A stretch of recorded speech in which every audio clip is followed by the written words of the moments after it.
if you ask me why the NBA is turning into the WWE, or shall I say it's in comparison with the WWE, and okay, yeah, it's my opinion, but I like to think most people that, came up in the era where competition meant something, being the best meant something, and basically winning championships meant something.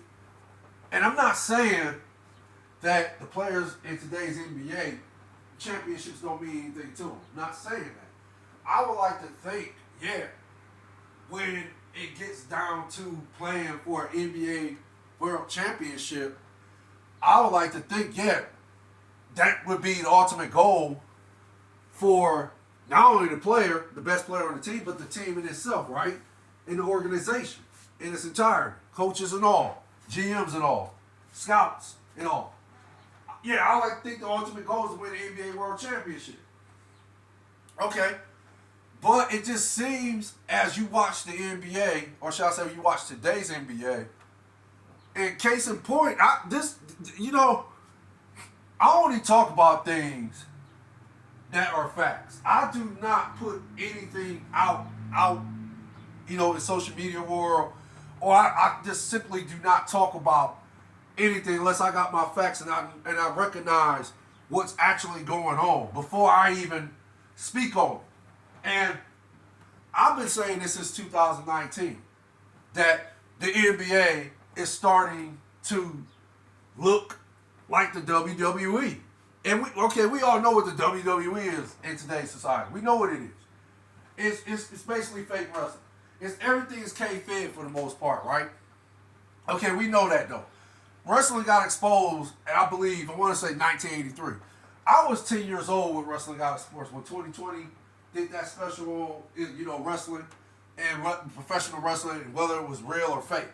Okay, so that's when it got exposed. But of course, people still watched it on TV, and people still paid, the money to go watch these, the top wrestling stars like Magnum TA, Dusty Rhodes, Ric Flair, Hulk Hogan, Tito Santana, the Junkyard Doll, the Von Erich family, the Bret Hart family, Stu Hart family,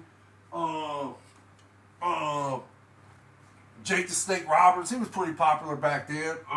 Rock and Roll Express, they was pretty popular. Road Warriors, of course the Four Horsemen, and then of course, when the '80s start, what's that? When the '80s start acclimating towards the '90s, then of course, things started changing. Then it was the Attitude Era, and of course, we know what the Attitude Era was: The Rock, Stone Cold, and then on the WCW side, it was the NWO with Hulk Hogan, Scott Hall, and Nash, right? And Kevin Nash. And then of course, Sting was still relevant. He was still the top guy in the company.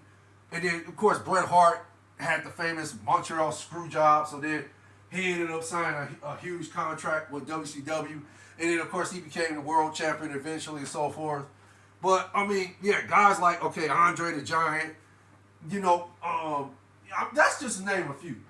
People paid the money to go see these big time wrestling stars, right? Superstars. So it's no different from then and today's WWE. People still pay to watch the top stars. So even though they know it's fake, but okay, the NBA was all, and it's kind of funny that the competition part seems non-existent. And again, I'm not saying I'm 100% accurate about that. I'm just going off what the eye test is telling me. When I watch these guys in today's NBA, it just seems like it's zero defense, no effort. It just seems like nobody actually cares, if it makes sense. It just seems like nobody wants it, if that makes sense.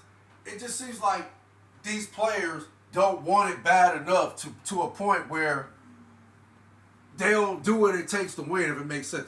And I'm not necessarily saying dirty play, cheating, and all that. But you have to understand, playing in the era I came up in, which was the 80s, the 90s, and the early 2000s, and so forth. But let's focus on the 80s, because this is where the physical play, the physicality was at its highest, in my opinion. Because you had the bad boy Detroit Pistons, the Lakers, the Boston Celtics. In my opinion, those were three of the top defensive teams that utilized some dirty tactics. Like Bird. I want to say Bird was the master of trash talking. Bird would utilize trash talking to the point he would have his opponent ready to fight. But see, the thing about Larry Bird is Larry Bird wasn't no punk. Larry Bird would fight back. And he would give you the business. He'll light you up for what? 30, 40, 50, 60, right? Bombing away from three-point range, hitting turnaround threes and all that. And then, of course, being who he was on the court, rebounding the ball, being an elite passer of the ball, right? He'll give you what, about 10, 11, 15 rebounds sometimes, right? I like to think he hit 20 once. Or maybe he got over 20. But I know he'll at least give you 10 rebounds. Well, okay, let's say he'll at least give you 10 rebounds and 8 assists, right? So Bird was just a great, phenomenal all-around player. But he still was able to utilize trash talking because he was that great. He could back it up. The same with Isaiah Thomas. Isaiah Thomas is one of the greatest.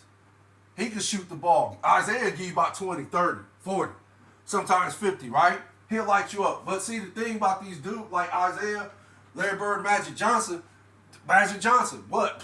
Hybrid point guard at the time, 6'8". Nobody never seen a 6'8" guy come down the court, make passes like he did, be able to score the ball, play like a center, power forward, small forward, point guard, even shooting guard. That's how multi-talented Magic Johnson was. That's how great he was. And again, he'll give you about what, 20, 10, 8 rebounds, right? And yeah, he'll go off on you, hit you up for 30, 40, 50, right? So, but the thing is, these dudes can utilize trash talking because they can back it up with their play on the court. So, that was the thing in the 80s. Like we always say in the 80s, 80-20 rule. That's how we will always address it. You have to have it. Basketball was 80% mental and, heart. If you didn't have it mentally or you didn't have it in your heart, you couldn't play. It's just that simple. Nobody cared how talented you was. If the minute they found out you was soft as tissue, they're going to go at you. They're going to do things to, take you out your game, rattle you, get you to a point where all you're going to do is cry and complain about what this guy is doing to you. But at the end of the day, the refs will swallow their whistle because they will let these dudes play. That's how basketball was. So it was like war out here. Not exactly war, but it seemed like it was because if you couldn't play through dudes hitting you with elbows, knocking you to the ground, tripping you, now some tactics was overboard, like the tripping part. No, if you trip me, we're ready to fight. Or, you elbow me in my head or my face or something. Now we're ready to fight. That's going overboard. I'm talking about when you go to the basket and somebody just clobber you, knock you out the air. Okay, that's basketball. That's no reason to want to get up and fight somebody. That's basketball. But that's just a few I'm naming them as far as the physicality and how it was in the 80s. How high and as high as it was. So, again, 80-20 rule was, basketball is 20% talent, 80% mental in your heart. So, if you didn't have it, if you wasn't 80%, if you didn't have the 80% mental and the heart, then you couldn't play. Who cared how talented you was? Because it's easy to get you out your game, right? What good is it, your talent, if you can't perform in the big games, big time money games, right? Because all I got to do is, I could just thump you in your ear. You're going to get pissed off, ready to fight me. Well, that's exactly what I want you to do. It's like playing chess. I'm playing chess. I'm not playing checkers. That's exactly what I want you to do. I want you to be ready to fight me, so you already out your game, so we ain't got to worry about you, right? Okay, but again, that's what basketball was. It was about the competition and wanting to win at the highest level, NBA championships. And these guys went at it. The Magics, the Larry Birds, the Isaiah Thomases, the Michael Jordans, of course, Akeem Olajuwons, Kobe's, the Shaqs. Uh, what else am I thinking? Oh, who else was going? Who was balling? Oh, I can't think of them other teams. Who else was going balling like that? Man. I just can't. I think I'm trying to think of the ones that won championships. I think those are the only ones I could think of at the time. But yeah, the guys I mentioned, they went at it. They wanted to win at the highest level. That's how bad they wanted, and that's why they won championships in the 80s, in the 90s, in the early 2000s, right? But again, to watch today's NBA and compare it to how it was played back then, yeah, it's laughable. Yeah, it's like watching the WWE. And like I've been saying this since 2019. That's how long I've been saying it. So this is nothing new to me, what I've been seeing. I've been seeing it for what? 5 years? Okay, so it doesn't surprise me. I gave up complaining since 2019. That's when I stopped complaining about it. Because at the end of the day, there's nothing going to be done about it. And I put this on the players. You can put some of it on Adam Silver. You can put some of this on anybody else that's, working with Adam Silver to try to make the NBA product, more appealing than what it is, than what it has been over the past few decades. You can blame them too, but at the end of the day, this is about the players. If you watch the players, it just seems like the competition is non-existent. It's too many friends on the court for one. Everybody want to get together and say Kumbaya songs. Everybody just want to shake hands and laugh and joke on the court. If you watch the game, nobody got that serious killer look like on their face like Michael Jordan, Kobe Bryant, Larry Bird, Magic Johnson's, Keem Olajuwon's, and any other individual NBA great that won championships. They always displayed that look on their face, that focus, that killer-like focus, to where they were engaged to defeat you at any cost. You don't see that, in my opinion, in today's NBA. That's what's missing. Watch. If you watch the game, watch it closely. Watch it. Watch how the players actually play the game. Do you see the seriousness? Do you see these dudes engaged on the defensive end? Do you see them even engaged before the game starts? And we ain't even going to talk about these little popcorn-like altercations that these guys have been getting into since 2019, right? And I could be wrong. We can probably go further back. Probably like they started in 2015, right? But if you watch these little popcorn altercations, they're laughable. These dudes ain't even trying to fight. It's laughable. They'll get, and then Sunday they actually fight about something that's not even worth fighting over, or trying to confront somebody about. So again, watch the way basketball is played and the physicality was in the 80s, 90s, in the early 2000s. Watch how that was. If you want to go back to the Malice of the Palace, even though that was crazy, and I get it, the NBA had to do something to put a stop to that, because that is at a point in time where it just got out of control. That was out of control between the Detroit Pistons and the Indiana Pacers. Case in point, Ben Wallace and Ron Artest. That got out of control, because it should have never escalated to that point where people were coming off the benches, running in the stands, fighting with the fans. NBA players fighting with the stands. Fans getting on the NBA court, fighting with the NBA basketball players and so forth.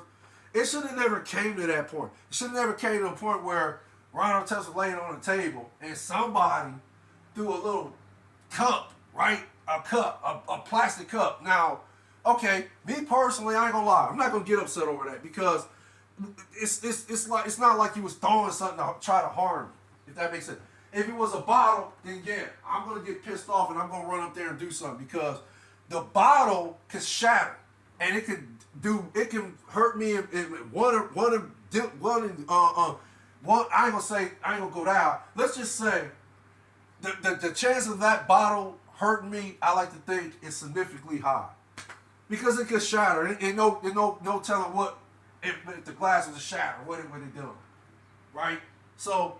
I'm ready to fight, because now you're trying to hurt me. That's how I'm looking at it. But to throw a paper cut, no, I ain't getting upset about that. I'm gonna laugh that off and just keep it moving.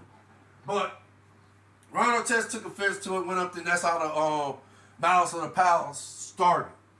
But if you notice now, he didn't want none of Ben Wallace. See, that's the funny thing. He didn't want to fight Ben Wallace, and Ben Wallace literally pushed him damn near on the other side of the court, right? That's how that started. It started with Ben Wallace just getting so irate and pissed off at Ron Artest's antics that he just let it be known, motherfucker, fuck you. We about to fight. Simple as that. But that's how it was. That's what I'm talking about. Look at the difference, the chippiness, the on the edge type play, the competitiveness. I mean, look at it back then, how they wanted it that bad to where, yeah, it just escalated to where they wanted to fight each other. With no kumbaya songs or friendship on the court. It was about, hey, fuck that. When we get on this court, we ain't friends. After I whoop your ass, then I'll shake your hand, we'll be friends again.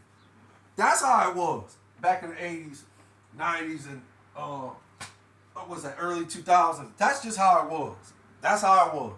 Today's NBA, yeah, I agree with Chris Broussard and Rob Parker.